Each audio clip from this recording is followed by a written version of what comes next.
Yo, what's going on YouTube? It's Dom, aka KT2. Today what I want to talk about is leadership. Types of leadership. So I'm going to talk about two different types of leadership. This idea was brought to me from my chief, right? So as a rigger PL, I have a chief, I have a warrant officer. And my warrant officer, my chief, is a guy I look up to. I believe he constantly pushes boundaries, and I think he's a really good guy and a great leader. And I'm still pulling stuff from him.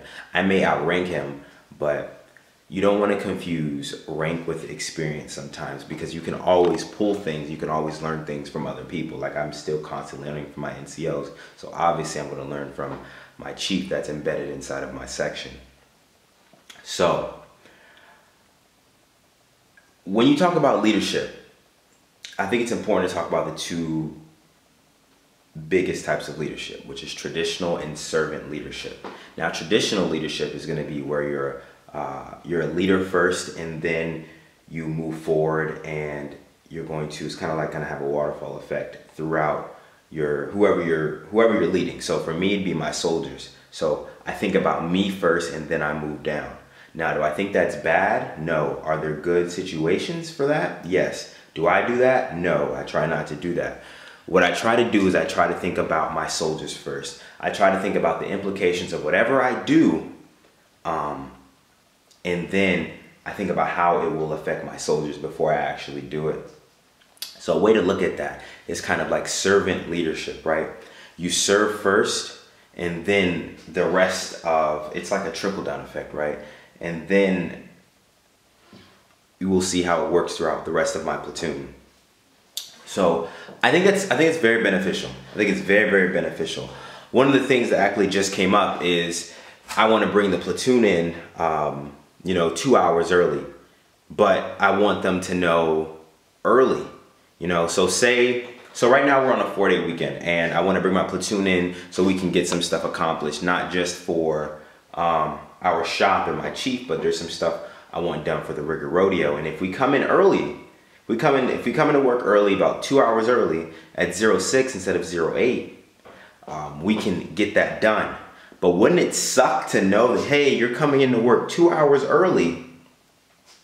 Wouldn't it suck to know that literally the day before, like hours before, like at 9 o'clock the night before? So if I let them know 9 o'clock tomorrow night, that would suck. If I could let them know today or early tomorrow morning, as a parent, as a person, if you were planning trips, a vacation, anything, it would be extremely beneficial to know that information early.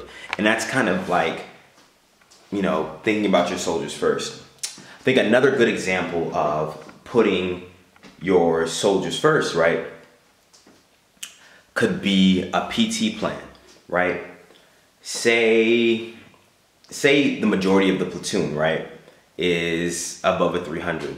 Well, obviously, the majority of the platoon doesn't need a PT plan. They don't need, they've shown the ability, or they can show the ability or the knowledge to be able to PT on their own. So you can empower them to PT on their own, and then come back later, maybe a month from now, take a PT test. And if they're still at that threshold, at that level, then they don't have to PT with you. Doing that, in my opinion, is putting your soldiers first, right? It's kind of serving first, and then hopefully they'll come back and it'll help you. Because the soldiers can use this time to benefit themselves. They can do whatever else they want to do, right? They can, get off work early and, just kind of like have a good time. So anyway, I do believe that servant leadership is better than traditional leadership. Now, this is definitely a takeaway from, this is a little far off, but as I become a leader, as I go through my military journey, types of videos will change. Hopefully you'll see some growth in my videos and some development in me as a person, as an officer. So if anybody has any questions, comments, or concerns, you guys can hit me up on Snapchat at Klopp95 or Instagram at KIDTHNDR2. And like I always like to say at the end of all my videos, don't live the same year 75, 80, 85, 90 times and then try and call it life. My name is Dom, aka KT2, and I'm out of here, guys. Peace.